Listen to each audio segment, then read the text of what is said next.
जय गुरु महाराज। आज का यह वीडियो मैट्रिक परीक्षा 2026 के बोर्ड एग्जाम देने वाले विद्यार्थियों के लिए है। इस वीडियो में मैं आप सभी विद्यार्थियों के लिए 100 क्वेश्चन हिंदी का आंसर सहित लाया हूं। इन 100 क्वेश्चन में 100% याद करने वाले विद्यार्थियों का पूरा 50 नंबर ऑब्जेक्टिव कंफर्म हो जाएगा। इसलिए वीडियो को पूरा देखें तथा 100 क्वेश्चन को कंप्लीट करें और साथ साथ आंसर भी बताएं। इस वीडियो को 2 से 3 बार देखें और आपका पूरा कंप्लीट हो जाएगा। जो चैनल पर नए हैं वे चैनल को सब्सक्राइब, लाइक और शेयर करें, जिससे और भी विद्यार्थियों का पूरा हो सके। और कमेंट भी करें कि आपको वीडियो कैसा लगा तथा कौन सा सब्जेक्ट आपका कमज़ोर है, जिसे हम अपने वीडियो के माध्यम से आपका कमजोरी दूर करने की कोशिश करेंगे। तो आपका हिंदी का पहला क्वेश्चन यह रहा।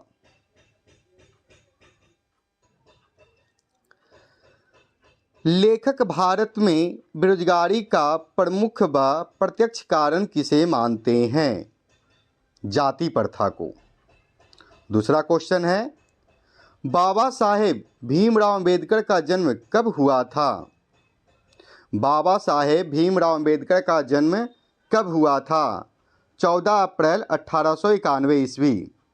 तीसरा क्वेश्चन है, आदर्श समाज स्वतंत्रता, समानता, भ्रातृत्व पर आधारित होगा, किसने कहा? भीमराव अंबेडकर। चौथा क्वेश्चन है, भारत में जाति प्रथा का मुख्य कारण क्या है? भारत में जाति प्रथा का मुख्य कारण क्या है? बेरोजगारी। पांचवा क्वेश्चन है, भीमराव अंबेडकर के मुख्यतः प्रेरक व्यक्ति कौन रहे? भीमराव अंबेडकर के मुख्यतः प्रेरक व्यक्ति कौन रहे? बुद्ध, कबीर, ज्योतिबा फुले। छठा क्वेश्चन है, किसके अनुसार सेनों ने सिद्धांतों को भी बदल लिया था? किसके अनुसार सेनों ने सिद्धांतों को भी बदल लिया था? यह क्वेश्चन विश्व के दांत का है, जिनके लेखक हैं नलिन बिलोचन शर्मा। तो सेन साहब किनके अनुसार बदल लिए थे जी? तो खोखा के अनुसार। खोखा कौन था? तो सेन साहब का बेटा था। खोखा के दांत किसने तोड़ा? खोखा का दांत किसने तोड़ा? तो मदन ने तोड़ा। सेन साहब की कार की कीमत कितनी है? आठवां क्वेश्चन है आपका, सेन साहब की कार की कीमत कितनी है? 7,500। नौवां क्वेश्चन है, मदन के लिए क्या खाना मामूली बात थी? मदन के लिए क्या खाना मामूली बात थी? मार खाना इसका मामूली बात था। यानी खोखा कोई गलती करे या कोई भी कोई गलती करे तो सेन साहब जब गिरधर को सुनाते थे, जो ड्राइवर था, और गिरधर जाके अपने बेटे को गुस्सा में धुन देता था। तो मार खाना इसके लिए मामूली सी बात थी। प्लेटो और कांट कौन थे? प्लेटो और कांट कौन थे? महान दार्शनिक। 11वां क्वेश्चन, स्वामी विवेकानंद वेदांतियों का वेदांती किसे कहा? स्वामी विवेकानंद वेदांतियों का वेदांती किसे कहा?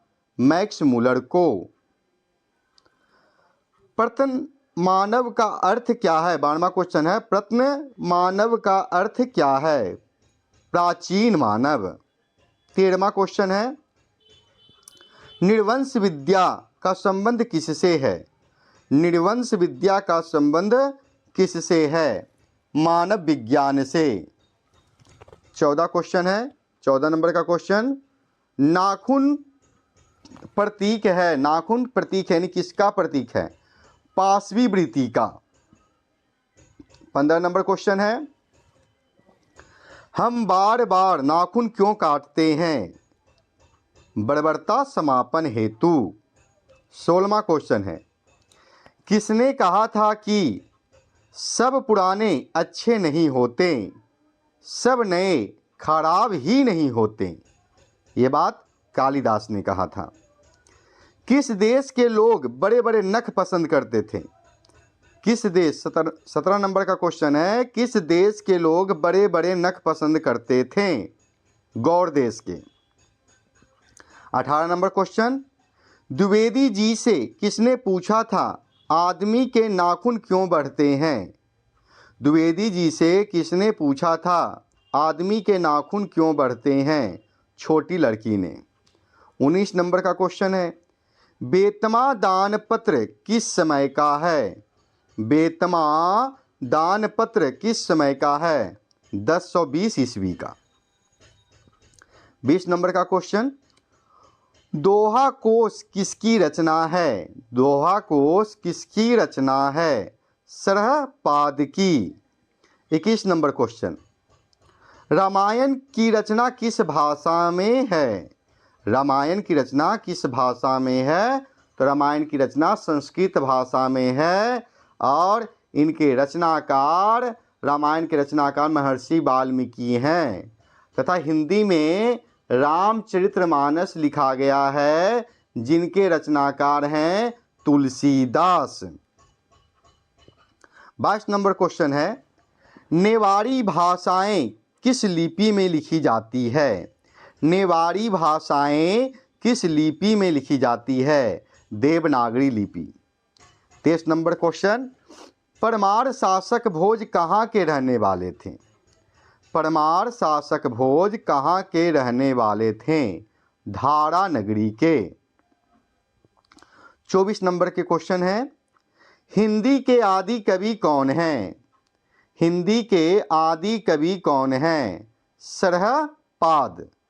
हिंदी के आदि कवि कौन है? सरहपाद। 25 नंबर क्वेश्चन, बहादुर पर कितने रुपये की चोरी का इल्ज़ाम लगा था? 11 रुपये की। 26 नंबर क्वेश्चन, बहादुर को सुअर का बच्चा किसने कहा? किशोर ने। 27 नंबर क्वेश्चन, बहादुर पर चोरी का आरोप कौन लगाता है? तो बहादुर पर चोरी का आरोप निर्मला के रिश्तेदार लगाते हैं। 28 नंबर क्वेश्चन है, लेखक के बड़े लड़के का क्या नाम था? लेखक के बड़े लड़के का क्या नाम था? तो लेखक के बड़े लड़के का नाम था किशोर। बहादुर पर कड़ा अनुशासन कौन रखता था? 29 नंबर क्वेश्चन, बहादुर पर कड़ा अनुशासन कौन रखता था? किशोर। 30 नंबर क्वेश्चन, परंपरा का ज्ञान किनके लिए आवश्यक है? परंपरा का ज्ञान किनके लिए आवश्यक है? जो लकीर के फकीर ना हो, क्रांतिकारी साहित्य की रचना करें। 31 नंबर क्वेश्चन, जार शाही कहाँ थी? रूस में। रूस के सम्राट को जार कहा जाता है। ये आपके मैट्रिक में इतिहास का VVI क्वेश्चन है जो ऑब्जेक्टिव में भी पूछा जाता है और यह क्वेश्चन हिंदी में भी पूछा गया है। ये सब VVI क्वेश्चन है। आप एक एक क्वेश्चन को शांति से सुने तथा मन में उसका उच्चारण भी करें, आंसर भी बताते जाएं, आपका टोटल कंप्लीट हो जाएगा। यही 100 क्वेश्चन से आपका 50 क्वेश्चन टैली करेगा। इसे पूरा वीडियो देखें और अभी तक जो लाइक नहीं किए हैं वो लाइक करें, कमेंट करें और दूसरों तक इसको शेयर करें जिससे और भी लोग देख के ज्ञान अर्जित करें और भी विद्यार्थी पास कर सकें, हिंदी में नंबर उठा सकें। 32 नंबर क्वेश्चन है, प्रेमचंद और उनका युग किनकी रचना है? प्रेमचंद और उनका युग किनकी रचना है? रामविलास शर्मा। 33 नंबर क्वेश्चन, भौतिकवाद का अर्थ भाग्यवाद नहीं है, किस निबंध की पंक्ति है? भौतिकवाद का अर्थ भाग्यवाद नहीं है, किस निबंध की पंक्ति है? परंपरा का मूल्यांकन। 34 नंबर का क्वेश्चन है, यथेष्ट शब्द का अर्थ क्या है? यथेष्ट शब्द का अर्थ क्या है? पर्याप्त। 35 नंबर का क्वेश्चन, पंडित बिरजू महाराज लखनऊ घराने की किस पीढ़ी के कलाकार हैं? पंडित बिरजू महाराज लखनऊ घराने की किस पीढ़ी के कलाकार हैं? तो 7वीं पीढ़ी का है। 36 नंबर क्वेश्चन, बिरजू महाराज का संबंध है, बिरजू महाराज का संबंध है तो इनका संबंध किससे है? तो कथक नृत्य से है। 37 नंबर क्वेश्चन, बिरजू महाराज कितना रुपया नजराना देकर अपने गुरु पिता से गंडा बंधवाया? यानी इनके पिताजी ही इनको ज्ञान दिए थे और इनके पिताजी इनसे 500 रुपया मांगे थे, इसलिए नजराना 500 रुपया दिए थे। 38 का क्वेश्चन है, शागिर्द का अर्थ क्या होता है? शागिर्द का अर्थ होता है शिष्य। 39 नंबर क्वेश्चन, बिरजू महाराज के चाचा का नाम क्या था? बिरजू महाराज के चाचा का नाम क्या था? शंभू महाराज। 40 नंबर क्वेश्चन, हिंदुस्तानी डांस म्यूजिक कहाँ है? हिंदुस्तानी डांस म्यूजिक कहाँ है? दिल्ली में। 41 नंबर का क्वेश्चन है, बिरजू महाराज खुद को किसका शागिर्द मानते थे? तो अभी बताएं हम पिताजी का ही शागिर्द मानते हैं, पिताजी के ही शिष्य थे। 42 नंबर, अविन्यो में 19 दिनों के प्रवास के दौरान लेखक ने कितने गद्य की रचना की? तो अविन्यो के लेखक कौन है जी? तो अशोक वाजपेयी हैं, जिन्होंने 19 दिनों में 27 गद्य की रचना की। 43 नंबर क्वेश्चन, अविन्यो दक्षिण फ्रांस में रोन नदी के किनारे बसा कैसा शहर है? तो सबसे पुराना शहर था, इसलिए इसका आंसर पुराना।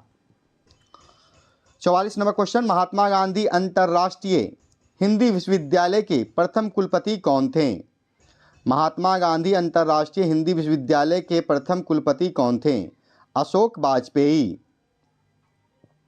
रोन नदी के किनारे बसे शहर का नाम क्या है? अविन्यो। 46 नंबर क्वेश्चन है, शहर अब भी संभावना है किसकी कृति है? अशोक वाजपेयी की। अविन्यो किस देश में है? 47 नंबर क्वेश्चन, अविन्यो किस देश में है? फ्रांस। 48 नंबर का क्वेश्चन है, लेखक के घर में मछली कौन खाता था? तो लेखक घर में मछली पिताजी खाते थे। लेखक के पिता ने कितनी मछलियां खरीदी? तो 3 मछली खरीदे। 50 नंबर का क्वेश्चन है, अरे अरे कहता हुआ भग्गू किसके पीछे भागा था? तो संतू के पीछे। 51 नंबर का क्वेश्चन, संतू किस कहानी का पात्र है? तो मछली कहानी का पात्र है। 52 क्वेश्चन, मछली को कौन काटता था? तो मछली को काटता था घर का नौकर। परिवार के किस सदस्य में मछली जैसी समानता दिखाई पड़ी? लेखक को परिवार के किस सदस्य में मछली जैसी समानता दिखाई पड़ी? तो दीदी में। 54 क्वेश्चन, मछली शीर्षक कहानी में मछली और गोश्त कौन खाता था? तो मां खाती थी। 55 नंबर क्वेश्चन, नौबत खाने में इबादत पाठ के केंद्र में कौन है? नौबत खाने में इबादत पाठ के केंद्र में कौन है? बिस्मिल्लाह खां। 56 क्वेश्चन, इबादत का अर्थ क्या है? इबादत का अर्थ क्या है? उपासना। 57 क्वेश्चन, शास्त्रों में आनंद कानन के नाम से प्रतिष्ठित हैं। शास्त्रों में आनंद कानन के नाम से प्रतिष्ठित हैं काशी। 58 नंबर क्वेश्चन, नौबत खाना का अर्थ है? नौबत खाना का अर्थ है प्रवेश द्वार के ऊपर मंगल ध्वनि बजाने का स्थान। 59 नंबर क्वेश्चन, शहनाई बजाने के लिए किसका प्रयोग होता है? शहनाई बजाने के लिए किसका प्रयोग होता है? रीड या नरकट? नरकट का ही रीड बनता है। 60 नंबर का क्वेश्चन है, रसूलन बाई थी। रसूलन बाई कौन थी जी नौबत खाने की इबादत की? तो गायिका थी। बिस्मिल्लाह खान के बचपन का नाम क्या था? बिस्मिल्लाह खान के बचपन का नाम क्या था? अमीरुद्दीन, अमीरुद्दीन है ना। कहीं कहीं क्वेश्चन आ जाएगा अमीरुद्दीन किनका नाम था, तो बिस्मिल्लाह खान का। 62 नंबर क्वेश्चन, कुमार गंधर्व क्या है? कुमार गंधर्व शास्त्रीय गायक हैं। अमीरुद्दीन किनका नाम है? अभी मैंने बताया बिस्मिल्लाह खां का। 64 नंबर का क्वेश्चन है, 5 से 6 वर्ष डुमराम में बिताकर कमरुद्दीन कहाँ गए थे? तो काशी गए थे। 65 क्वेश्चन, नसीहत शब्द का अर्थ क्या है? शिक्षा। 66 नंबर का क्वेश्चन, अमीरुद्दीन के बड़े भाई का नाम क्या था? शमशुद्दीन। 67 नंबर का क्वेश्चन, बिस्मिल्लाह खां का संबंध किससे है? शहनाई से। 68 नंबर क्वेश्चन, सुशील वाद्यों में शाह की उपाधि प्राप्त है। सुशील वाद्यों में शाह की उपाधि प्राप्त है, किसका प्राप्त है जी? तो शहनाई को। 69 नंबर का क्वेश्चन है, गांधी जी का दक्षिण अफ्रीका प्रवास कब से कब तक था? 1893 से 1914 तक।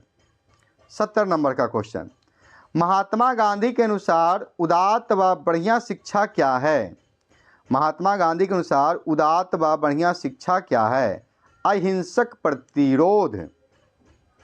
71 नंबर का क्वेश्चन, महात्मा गांधी का जन्म कहाँ हुआ था? तो महात्मा गांधी का जन्म पोरबंदर गुजरात में हुआ था। 72 नंबर क्वेश्चन, वकालत की पढ़ाई के लिए गांधी जी कहाँ गए थे? तो वकालत पढ़ने के लिए गांधी जी लंदन गए थे। 73 क्वेश्चन, दक्षिण अफ्रीका से गांधी जी भारत कब लौटे?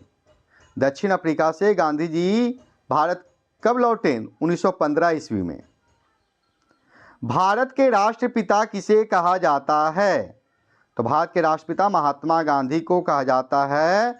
भारत के बापू किसे कहा जाता है? तो महात्मा गांधी को कहा जाता है। 75 नंबर क्वेश्चन, शेक्सपियर किस भाषा के कवि हैं? अंग्रेजी के। 76 क्वेश्चन, महात्मा गांधी के पिता का क्या नाम था? करमचंद गांधी। 77 नंबर क्वेश्चन, रविंद्रनाथ ठाकुर ने गांधी जी को क्या कहा? महात्मा। यानी महात्मा गांधी को महात्मा किसने कहा? तो रविंद्रनाथ ठाकुर ने। टोल्स्टॉय के कौन थे? टोल्स्टॉय कौन थे? तो टोल्स्टॉय रूसी लेखक थे। 79 नंबर क्वेश्चन, उदात्त शब्द का अर्थ क्या है? उन्नत। 80 नंबर क्वेश्चन, रहीरास किसकी रचना है? रहीरास गुरु नानक जी की रचना है। 81 नंबर क्वेश्चन, बिरथे का अर्थ क्या है? बिरथे का अर्थ व्यर्थ होता है। 82 नंबर क्वेश्चन है, गुरु नानक का जन्म लाहौर के किस ग्राम में हुआ था? तो तलवंडी ग्राम में हुआ था। 83 नंबर क्वेश्चन, गुरु नानक के अनुसार गुरु कृपा कैसे नर पर होता है? तो गुरु नानक जी के अनुसार गुरु कृपा कैसे नर पर होता है? तो इसका आंसर है, जो प्राणी दुख में दुख नहीं मानता, जो दुख सुख में उदासीन रहता है, जो कंच और मिट्टी में भेद नहीं समझता है, यानी शांति रहता है, जो दुख सुख में भी शांति रहता है, उद्विग्न नहीं होता है, उस पर गुरु की कृपा होती है। 84 नंबर का क्वेश्चन है, गुरु नानक की पत्नी का क्या नाम था? सुलक्षणी। 85 नंबर क्वेश्चन, गुरु नानक किस काल के कवि हैं? तो भक्ति काल के कवि हैं। 86 नंबर क्वेश्चन, गुरु नानक ने किस धर्म का प्रवर्तन किया है? सिख धर्म का। 87 नंबर क्वेश्चन, सिखों के 5वें गुरु कौन थे? सिखों के 5वें गुरु अर्जुन देव थे। नानकाना साहब कहाँ है? 88 नंबर का क्वेश्चन है, नानकाना साहब कहाँ है? पाकिस्तान में। 89 है, सुजान रसखान किनकी रचना है? सुजान रसखान किनकी रचना है? रसखान की। 90 नंबर क्वेश्चन है, कवि रसखान किस भाषा के कवि हैं? ब्रज भाषा के। 91 नंबर का क्वेश्चन है, सवैया एवं छंद के सिद्ध कवि थे। सवैया एवं छंद के सिद्ध कवि थे, कौन थे जी? तो रसखान थे। कवि रसखान चित्तचोर किसे कहा है? कवि रसखान चित्तचोर किसे कहा है?